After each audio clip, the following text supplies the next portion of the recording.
Hey Braves, Allie Ackley here. I'm going to show you a few ways that you can incorporate Google Slides to help your students be creative and collaborate with one another without creating too much extra work for you. We're going to work smarter, not harder. So, first up, I do have some examples. The first is just a generic question. It could be like a writing prompt, but instead of having 20 copies of either a Docs or a Google Slides to open, you could just make one document or one slide. So, first, put a question as your topic. And then you can create, if you have a number system, like in elementary, we number our students a lot. We'll have number one, number two, etc., and say, stop. Are you number one? And if they are number one, they can then go and delete this. Okay, but only if there is etiquette that comes with collaborative slides. So this is a really good way to have your students practice that. Another way that done in the past is I put a generic question up here and then I separated it so every pink slide was going to be the student's name and the white slide that came after it was for them to type on. So each of these is a student's response.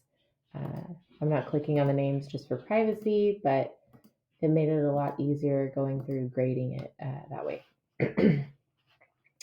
So that's just an idea. We have number one, number two, number three, four, etc. Another idea, let's say that you have something you want students working on, maybe it's vocabulary. You can color code groups to parts of a graphic organizer.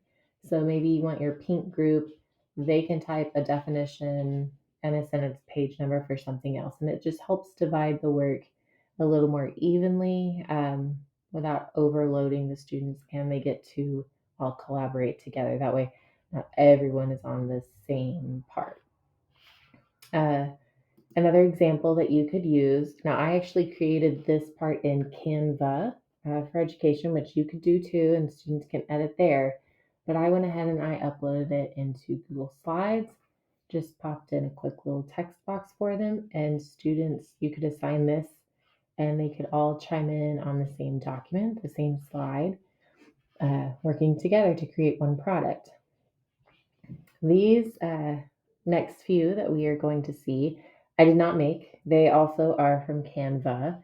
Uh, this is a generic graphic organizer for all those ELA people out there. You'll see that right now there is nothing to click on. Okay, so pros and cons. There's nothing for them to click as far as a text box, but there's also no way that they can mess it up or accidentally delete something. And the reason is this has been set as the background. Same for this right here. Problem solution. They can't mess anything up. Still pretty. The only thing it's missing is text boxes. So I'll show you my favorite way to do that. I add one of these generic template slides. Just drop down and then I clicked this one. And I will actually see how this changes when you click on it. I'm actually going to copy this box and then I'll paste it here.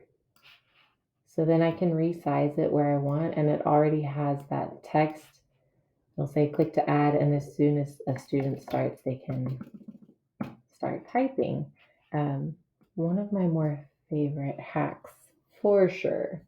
So you can just do it that way. You can edit the borders so that it's transparent and it blends in. So there's one idea, and you could do that, here as well. Just again, you copy the box. So I do Control C, Control V. You can resize it as needed, and then it's all ready for students to click to add their text, however you see fit or their group sees fit. Okay, and then another way you can use this. So I just created a helpful hints template for my students. This involved materials that were also in person, something that I've used in the past, but it was more paper based, and I wanted a way to digitize it and not use as much paper. So they were given cards with different resources on them, and then they had to go through and find and fill in these graphic organizers based on the cards that they were given. Again, look at that. They can't mess it up. That's awesome. Excuse me. And then the last one, I'm going to show you how you can upload a pretty picture like this, graphic organizer. Maybe you have your own, etc. I downloaded these from Canva. Okay, so um, that's all it is. We can go in and try that real quick. Okay, so let's go into Canva and I'm going to show you how you can do it as well. Let's search for main idea. When I briefly taught HELA, I remember that being a doozy. So we are going to go, I just searched main idea and found a graphic organizer. You look over on the side, you can find a KWL chart, all sorts of graphic organizers. Nice and cute. You don't have to do anything. So I am going to just download this as it is. You can do that by doing a PNG download. Now, this might take a while, so you can also do a screenshot with your snip tool on your Windows desktop.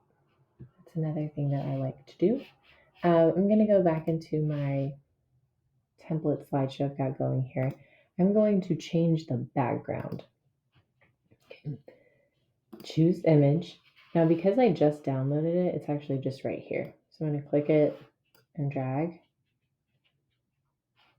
And all of a sudden, this is my nice, beautiful background that these students can't mess up. I can go in and add those text boxes like I showed you. Resize, all the things to make it nice and easy for them to collaborate with one another. So you can just do one slide in isolation. You can do 5 of the same and just have group work and just post the link in your Canvas for students to access. So I hope this gives you some inspiration, some fresh ideas. Definitely check out Canva for some of those graphic organizers that you can use. And if you have any questions, please just reach out to me at allie.ackley@communityisd.org. Y'all have a great day.